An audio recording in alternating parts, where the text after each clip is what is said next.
Welcome back to the Practical Spirituality Podcast. We are so excited to have you on this journey with us, where we explore all elements of mind, body, emotions, and soul through the lens of everyday life.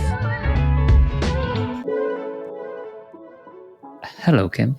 Hello, Gareth. How are you? I'm doing good. How are you doing? I'm doing pretty good. Are you adapting to our new arrangements time-wise? No, I like early mornings better. Just so everyone's aware, since the time change has happened, it went from recording in my evenings and Kim's early mornings to the opposite, into Kim's evenings and my mornings. So a little bit of a change. A little bit. So I think we have a really interesting topic to talk about this week, Gareth. And I really do wonder sometimes where you come up with these things, but it's okay. I think this week we're going to confront regret. And how do we move forward and leave that regret behind? Well, when I think about the topics to talk about on the podcast, I just go to the Kim Jewel vault of experience and have a nose around and go, that could be good or relatable to the listeners. I'm sure they're very bored with my life by now. I think that's impossible. Not so sure about that. So when it comes to regret, I think it's just a very, once again, universal experience that can creep its head in very different ways as we go throughout life.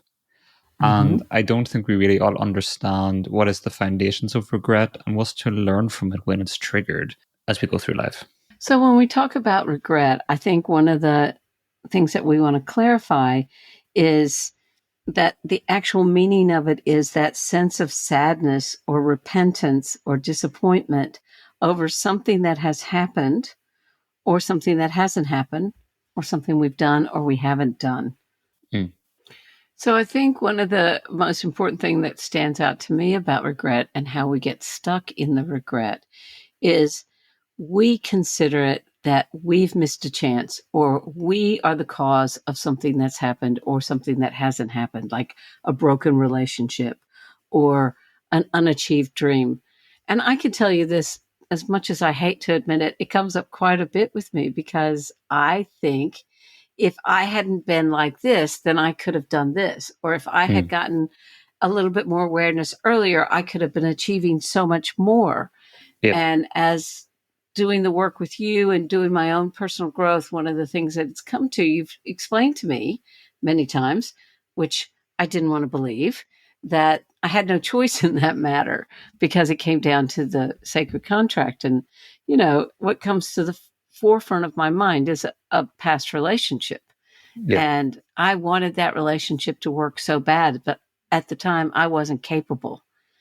And I can tell you so many years later, when I often think about it, I go, even if I had gotten my way, it wouldn't have worked because it wasn't meant to work. And hindsight is a beautiful thing because then you can work that out. But when you're in the midst of it all, you're not able to work that out. And I think sometimes the regret can be such a powerful set of emotions or even a mindset at times because it does and can paralyze us because when those emotions are heavy, it's very hard to see the growth or to understand or to even question why these certain events happened or why these experiences happened or why these relationships happened. It just becomes, as soon as we feel the regret or experience the memory, we just try to push it away like everything else that's negative. We try to bury it. There's not a really understanding of why it keeps popping up as we go throughout life, regardless if that relationship was 30 years ago. Is that the regret can still be there 30 years later. So it is telling us that there's something here and that's why it keeps appearing. But because there's such a misunderstanding of why it needs to exist to start with, it kind of haunts us as we go throughout life, or it can make us feel quite bitter or have a bad relationship with ourselves or the other people involved because it felt like it was outside of our control. Well, it does feel like it's outside of our control. But the other thing that happens is there's so many of those emotions, like you said. But the other aspect of the regret is instead of pushing it away, we ruminate and we go over it. And it's this broken record that we play over and over and over again. And each time we're playing it, there's a good bet that we're blaming ourselves or shaming ourselves or saying, if I had been different, if I hadn't been the one with the problem, then everything would have worked out, which is not true. Yep. But that's a hard thing when you're in the middle of that looping that happens when you're ruminating or stuck in the regret of it and trying to think that instead of being able, so it's hard to go instead of being able to move forward, because when you are ruminating, you don't even realize that's what you're doing. And even that has its purpose, right? Of course it does, because the looping that you're talking about that goes on, even that self-negative talk, in the bigger scheme of things, when we find ourselves in that in the past, what it's actually done longer term is break us down to actually have to dissolve or question different understandings that were given to us that weren't working for us to start with. Mm-hmm. So, as I always talk about, our system has very unique and misunderstood ways of trying to get us to dissolve patterns, behaviors, and understandings that were primarily given to us that actually don't work for us. So the looping is actually, because you have to question, why do things loop to start with? Why Hmm. does our mind get fixated on something instead of just going, that was then, this is now, let's move on? Yeah, good question. Oh no. I'd like the answer to that one. Oh no. Digging a hole here. But I think it's because there is so much to learn from those experiences or about self, which is what it always comes back down to. Because, as you said, it's so easy to be hard on ourselves if it was just different or if I had done that differently. But that doesn't mean we're actually fully learning from the experience at hand, or if we, especially because we do find ourselves repeating the same patterns, the same positions. And it's as if as we go throughout life, we end up adding to the regret instead of actually understanding it to start with. Mm-hmm. And that would be what I would say about some of the ruminating. And, like you were saying before, on a psychological level, it can be a catalyst that takes us to the next level. But even if it isn't, and we're doing that looping, Mm. as much as I hate to say it, that looping probably is serving a purpose because we have not picked up what we're meant to gain from that lesson or insight or experience. And so Yeah. we continue to loop and we add to it till it, like your famous words, it breaks us down to the point that we do look at it. Yeah. Did I say that correctly? Yeah, it, so to speak, it forces our hand to actually have to look at things that we've never been shown or taught how to look at, and that's why it is so painful, because it's never been explained to us. So Mm-hmm. of course, when we think we're the only person in the world going through it, we didn't even know this was something we even had to go through. Of course, it's going to be resistance and a fight, and because it's just so unfamiliar. And even though we've all been through a lot of negative experiences, even though we don't want them, at least it's familiar in the sense that we know how to navigate it, we know how to avoid it, and not go near it. So, Mm-hmm. but therefore, every time we get to a point where there's a breakthrough of some kind or brings us to that stage, yes, it can serve a purpose in helping us longer term, but it never feels that way. And I think regret is kind of getting us to go back to experiences or individuals that we still don't fully understand why it happened or the impact or the long lasting impact it's actually had on us as a person. So that's why even experience from 30 years ago can trigger the regret and all the emotions that come along with that, because it's just saying there's nuggets of gold here in your pockets that you still haven't actually taken or used or utilized as of yet. Well, and not only the nuggets of gold, but I think as someone who, the way I say it, instead of looping, banged my head against the wall for so many Mm, years on so many topics, I think what was important for me is when I finally did get to that point of self reflection where I hated the regret and blamed myself for the regret and blamed that it was something wrong with me that caused me to be the way I was and yada, yada, yada. When I finally got to the point where I was meant to process it properly, it was like the penny dropped, the dominoes fell. It's like, oh, that's what's made me who I am. mm, Now it has a whole different meaning to me. The regret doesn't have the same power it had over me in the beginning. yeah, And it's getting to that point, and we don't ever know when that point is going to be.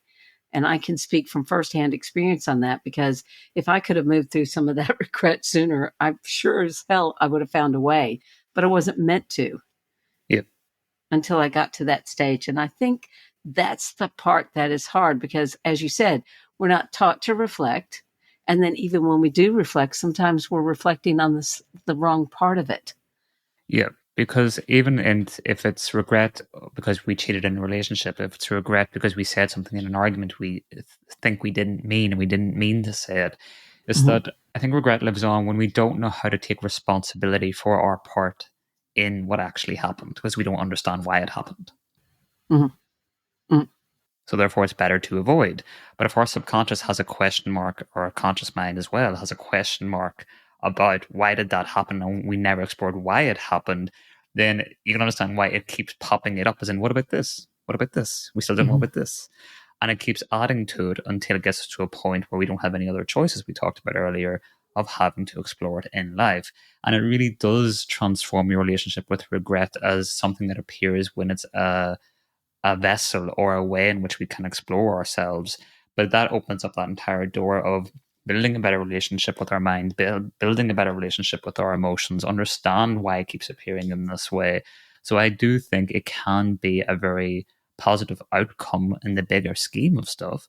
But like most things, when we have no understanding of the role regret needs to play in our lives, it can feel like something that's haunting us and keeps bringing us down unnecessarily. So true. And, like for me, on my journey, so much of the regret was I didn't understand why I did the things that I did Yep. in my life. And I couldn't forgive myself as long as I was holding on to some of that regret because I was blaming myself and shaming myself around it instead of being able to have that helicopter view or universal view and looking down and going, oh, wait a minute. That's why that happened. And it wasn't really about me being a bad person. This was an experience that I had to have. And there was no one to blame Yep. for the experience. It was an experience. And I missed the growth of the experience because I was so busy blaming and regretting me. And that's where it gets tricky. And that's where that really being able to do the self-reflection from a objective point of view, not the height of the emotion, that allows us to get some of those lessons from that. I couldn't agree more because I do think is that anything like this, like regret, it's more showing us about our relationship with the individual sets of emotions more than it does about the experience itself. Mm-hmm. Mm-hmm. I would And I'm not agree. saying that the experience isn't a part of it, of course it is.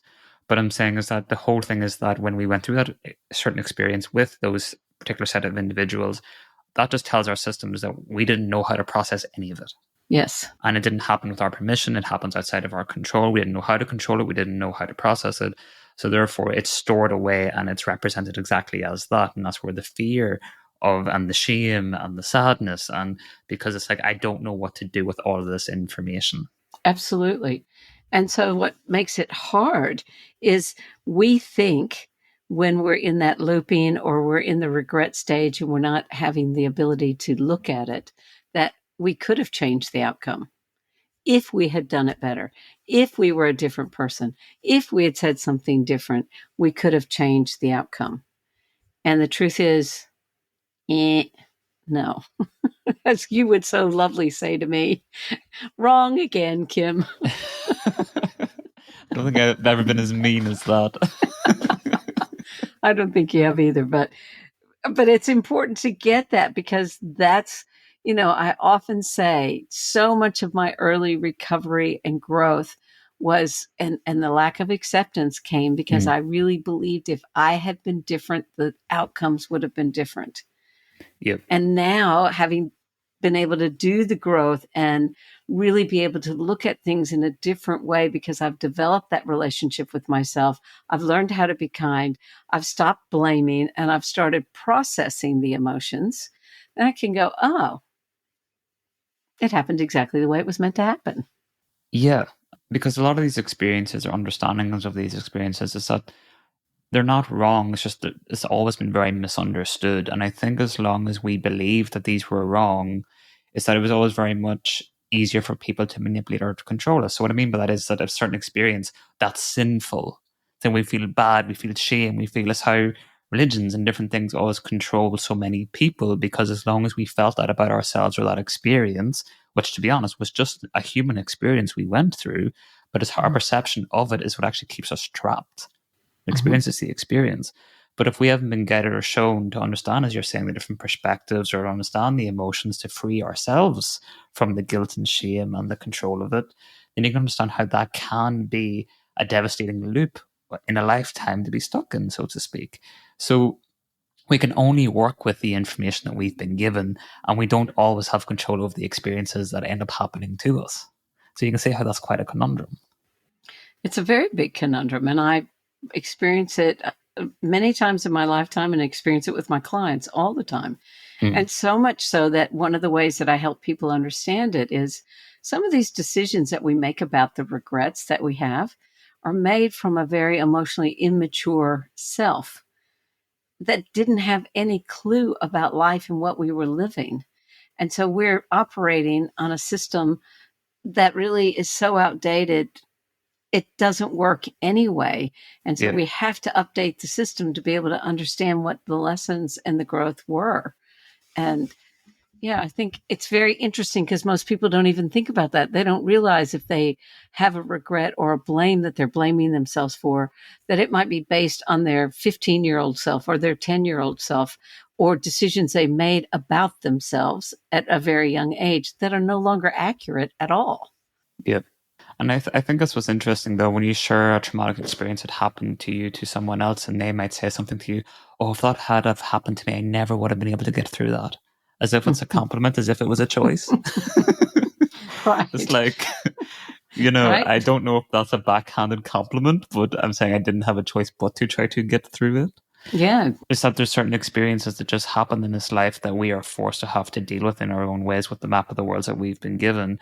And then it's through that we learn how to begin to add to that and redefine a lot of these, as you said, outdated understandings about regret and shame and these emotions. So we can never know we can change until we're forced to have to. And you never know when that exactly is going to happen until it happens. And when it does, and I think, again, this is where I'm going to say, turning that regret into something that is positive comes from being able to finally extract the lessons. Here's a tip for everybody. I never did that on my own. I never figured that out on my own, because it was my best thinking that got me in the place I was at in the first place. And so I hadn't had any new information inputted into that little computer brain of mine until somebody else said, hey, wait a minute, why don't you look at it like this? And I'd be like, oh, really? Huh, never thought of that. Yeah. And that's when you can start to, get the lessons that you were meant to learn when you've got a different perspective on it. Yep. And that will only happen when you're ready for it to happen.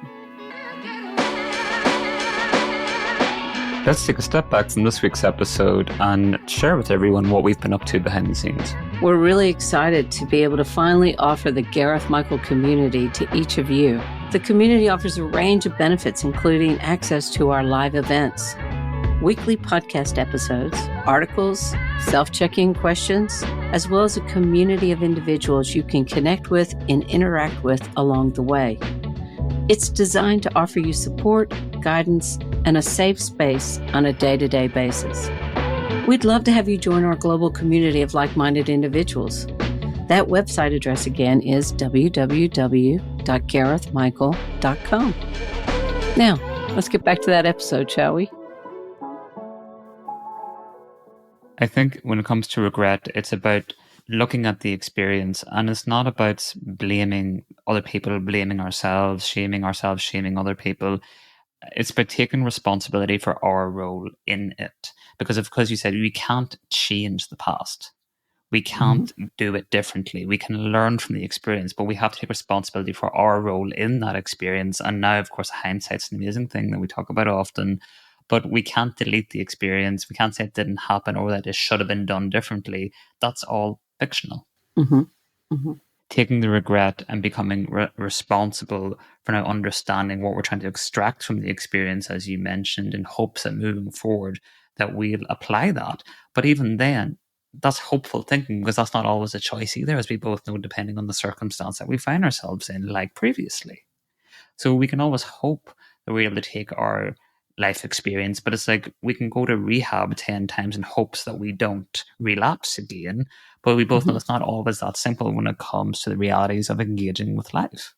So very true. And what I love about you saying, taking that responsibility, one of the very first things I learned early on was keeping my side of the street clean. Mm. That baffled the living life out of me when they first told me that. I'm like, my side of the street is clean. And then I quickly learned that no, it's not, because I'm probably meaner to myself than anybody was ever mean to me, or blame myself more than anyone blamed me. Yep. And I had to learn that beautiful, delicate dance of discernment as to what can I own and what isn't mine to own. And when I am owning it, what do I need to do with that, instead of, because we are taught to keep the focus outward. So we're always looking at what the other person did wrong, instead of, well, wait a minute, what's my part in this? What can I own, and what do I need to do differently? Yep. I might be wrong about this, but I go, that is one of the biggest leaps in emotional maturity that we have, when we can start to look at what is my side of things. What is it that got triggered in me that I responded that way? What is it that made me choose to do whatever I did in that moment? And what was I meant to learn about that experience Yep. overall, instead of being blaming and shaming and hurting myself over it? But I think that's what's fascinating about it, because a lot of the experiences that we've been through in the past, and regardless of what it triggers, and in this circumstance we're talking about regret, it's that it just is constantly telling us about things that have happened to us in the past that we still don't understand. And it's constantly trying to redirect us into wanting to understand, for us to be able to learn how to let things go that happen in life that often are so outside of our own control. So if we're not able to do that, then you can see why it keeps popping up time and time again. You're never going to be eternally grateful or thankful for these negative experiences. You're never going to wish them on other people. You're never going to scream from the rooftops that I'm so happy I wrote this into my contract. We're never going to expect or ask anyone to take it from that angle, because it's just not true. But what is true is that if it lives within us and it's festering within us, it's still ours. And that is a misunderstanding we are living with. And we can choose to use that information to turn it into growth and still not agree with the experience. We don't have to agree with it, but can we learn how to accept it and let it go in newfound ways that we didn't know was possible? Yes. I think that is one of the things that was, besides acceptance, the hardest lesson I had to get, was that if it is festering inside of me, I still have something to grow and learn from it. Yep. I was sure it was festering inside of me because of you, not because of me. Because I was so sure it was the other person, instead of being able to look at me.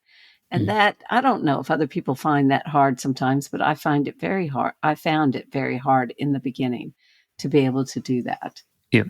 And I think it's that when we have had a lot of these negative experiences that have happened to us all, it is constantly very hard. And I know this is an ongoing thorn in the side when it comes to the spiritual understanding of contracts and divine design and why we would have chose all of this. I can understand why that is so hard to grasp or to completely ever truly accept, right? But I think the reality is that because we're a world of 8 billion people and there's only so many patterns, behaviors, experiences, so to speak, that we can all go through, the reason why you could argue a lot of these things keep recurring is because none of us have been taught or shown actually how to talk it out, take ownership, take responsibility, share our experience, to actually have a bigger influence to start changing a lot of these patterns and behaviors that lead to these great negative experiences, so to speak, that we all find ourselves in. And I think that's when we talk about at times, and I'll speak on your behalf, when I say take responsibility for a reality of what has happened in our past, it's not that if it happened or as if it's a fictional story. It's taking responsibility for what actually has happened. And we talk about how when we're able to own our own stories and take responsibility with a lot of vulnerability and talk about it, it does create mass impact in the world, or put the listeners around it to own their own stuff. And with that comes generational change longer term, to actually continue to educate people on the realities of the negative experiences that we've been through and how to do better moving forward. But if we're not able to actually do that, to accept what happened to us, to be able to talk about it, how do these patterns, behaviors, experiences ever change longer term in future generations as we go on? Well, I think it's very clear to see in our society today that it hasn't for lots of people. And it can be very frustrating, because there's those of us that have been on this journey who, kicking and screaming as I was, have gotten to that place where I am owning all of my own stuff and trying to be as clear and honest and gain my lessons and let go of the regrets, only to see other people being able to, I don't think they're able to see what Mm. appears to be people cruising through without having to do it. Yeah. But the more I work with people and the more I see those generational patterns and the more I see how dysfunctional that is, the patterns are going to get broken regardless of what we do. I mean, it might not be with us. It might be nicer if it was with us. But when we talk about being on this spiritual quest, isn't that what it's about? Isn't I don't know about anybody else, but going on my spiritual journey was about learning to grow and understand my life and how do I connect with my spirituality. And I didn't know then that what that would mean is going Mm. inward. I Yeah. just didn't know it. I thought it was about higher beings and higher planes and higher energy, which does come about as I've started to go inward and learn more about myself, accept more about myself. I am naturally traveling at a different level Yeah. than I was 20 years ago. I think exploring it at all the different levels, as we talk about in mind, body, emotions, and soul, is where it becomes important because they all play a huge part in the human experience. Mm-hmm. But this is why it's that, no different to this topic of regret. If we are not able to talk about our regrets, if we're not allowing ourselves to explore them, if we're not allowing ourselves to accept them as even as factual things that happened, and we're not even aware of what we can do with that information moving forward, it's not beyond belief that why our mind, subconscious mind, conscious mind, our emotions continue to be at us. Mm-hmm. Because there's so much growth and lessons within us. And if we choose to ignore it or don't know how to process it, which I know you can argue is a part of the spiritual experience, it happens when it's meant to happen, of course. But it's Mm-hmm. that's what leads to the bigger change within us, primarily first. And then as we choose to share that with the world, then of course it'll have impacts across many different age groups and across many different generations with time. We can't change who we are. We can only learn to accept it and be more authentic in this present moment. And so, one of the things I want to say to that just hit me as you were saying that is, in reflection of my own journey, I can remember feeling so much shame and so much blame and regret about how I lived my life before I got clean and sober. So much so that there were some things that I swore to myself I would never tell another human being, no matter what happened. Hmm. And then lo and behold, I got pregnant. Hmm. And let me tell you, the game changed in a big time way for me because I never thought that could happen to me. And then when it did happen to me, it was like this huge amount of responsibility of, am I going to hand this down or am Yeah. I going to take the responsibility and work on myself? And I can tell you, Gareth, now that my oldest child has children and I see him parenting his children and I see the flow on effects of me doing the hard yards, of taking responsibility, of going through so many times when I felt like nothing is changing, but everything was changing. Yeah. And I see that, I go, okay, I'm, I'm, I'm an ascended master as far as I'm concerned. I know Michael might not agree with that, but I go, look at me, what I did, because I'm Yeah. really proud of the fact that I managed to get that much growth, that much understanding about myself that I could pass on to these people that I raised. And I'm sure they still have all their own stuff to go through themselves. But I see some major patterns get broken, and that makes every single moment worth it. Because I just think that's where there can be a clash in these understandings, which I understand. It's that saying that everything happens for a reason and this is designed by divine design by us all, that does not mean that you have to agree or like the experience. Mm-hmm. You and I would never Mm-hmm. say that. But Mm-mm. whether you or I like or agree with the experience is actually irrelevant because it doesn't stop the experience from occurring. True. So the fact that the experience is occurring, it's like, okay, what do we now do about this to understand it, to process it, to sometimes even put a stop to it? But we can only do that through efficient communication and by understanding mind, body, emotions, and soul, and start to share that wisdom with one another. And sometimes that means any of us opening up, being more vulnerable, and primarily understanding self first. And as you said in the examples, of passing that on to the next generation in your own unique way. But it's never going to stop them from having their own versions of all of that, because that's their journey also. Exactly. Exactly. And as I just said before, there were things I said I would never tell another soul. Well, let me tell you, the way that the universe has of getting you to look at these things, and it's never ceased to amaze me. I can remember sitting in a drug and alcohol rehab, working with a client, and this person being extremely just stuck and not being able to get out of their own shame and blame. And it was my job to help them move through some of it. And lo and behold, before I even knew it, out these words came out of my mouth that I swore I would never say to another human being. And the compassion and the understanding and the gratitude that person showed in that moment that somebody else could understand what they were going through was huge. Yeah. And little did I know that as I did that for somebody else, it ignited a bit of self-compassion for my younger self that I had never given myself the opportunity to explore before, because I was so dead set that can't be exposed. No, no, no. So that is where it hinders us when we have the regret and we want to bury it and we want to say, no, nobody gets to know about that, because that kind of just keeps us stuck. And I think that's when we started learning about the common themes across all of these things, the things that we can't let go of, the emotions, negative emotions have control of us or we want to avoid. Is that they're always the key of actually what eventually frees us. Mm-hmm. Mm-hmm. It's It's just silence between us both. It's just such a hard one to get to, because we both wish it wasn't true. Yeah, right? Yeah, I think that is true. In our own ways, we wish that it was simpler, easier, more of a silver bullet. But it's just that truth continues to shine through time and time again, and it's that you and I still have experiences as we go through life. We're both still going to have negative experiences, and we're both still questioning, did I really sign up for this? Did I really? And everyone's going to have those days.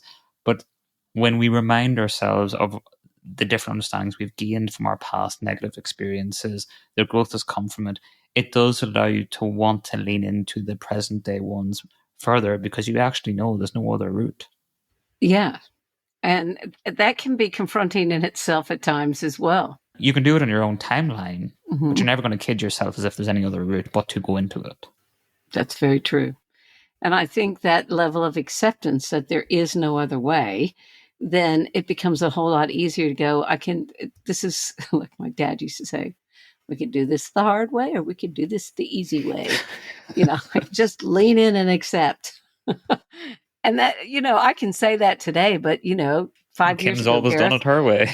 I've always done it my way, which has been the hard way. There's the easy way, there's hard way, and then there's Kim's way. We want everybody else to be a little bit kinder to themselves than I have been. Yes, that'd be ideal. That would be ideal. I think in even having this conversation about regrets, the overall theme is kind of like anything that sticks to us, there's still something to learn from it. Mm-hmm. And in this example, regret is the theme. But it goes to show us that we haven't maybe had that safe environment to be able to talk it out mentally, to express what it's meant to us emotionally, where the knots are physically in our body when we actually talk about it. Every experience we go through leaves its mark in mind, body, emotion, soul. Mm-hmm. And I think if we've never been taught or shown that, or how to value that, or how to decode that, then naturally, as we go through life and as every decade worth of experiences attach itself to us, things get heavier. But the hope that's always given me is that if this is mine, if I did this to myself, if this is for me to explore, then there's all upside in this if I'm willing to go there with the right supports around me. Because as you said, I would never recommend doing this journey completely on your own, because as you said, it's you yourself that got you in this position to start with. Mm-hmm. Mm-hmm. When we learn that there's actually an option to share the burden, so to speak, and to explore it, I think that's where it becomes less and less intimidating, and we can have a lot more of that acceptance, self-compassion, an understanding not only of ourselves, but of the world around us. And I think we are going to have so much less patience for ourselves or the world around us when we are holding on to so many of our own experiences that we don't understand. Regret is redirection in the understanding of the experience itself. Because when it is heavy, it eventually gets us to have to explore it. And that's a redirection in understanding of ourselves, mind, body, emotions, of the people that were involved, of the experience itself. And it's going to keep reappearing until it's time, or till we find, as you're saying, the right individuals to do that with. But that is a part of the human experience. So the more that we just talk about it and normalize it, I think that can just be so healing within itself, that it's not just us as individuals or the only person in the world going through it. It's a universal experience. And the more that we talk about it, the more we can explore it and own it instead of it owning us. Couldn't say it better.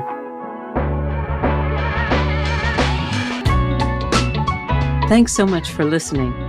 If you enjoyed this episode, then you might want to check out our online community. We built it to offer you the comfort of having a supportive community by your side, no matter where life takes you. Connect with like-minded individuals through our app. Navigate each step of the journey together with us. By joining our Gareth Michael community, here are a few of the things you're going to get. You'll get exclusive real-time access to live recording and events, advanced access to each new episode, the opportunity to ask questions directly of Gareth and I, input into what topics we cover in the show, access to exclusive content not available anywhere else. To learn more about our community, please go to www.garethmichael.com. Thanks again, and I hope you guys are having a lovely week.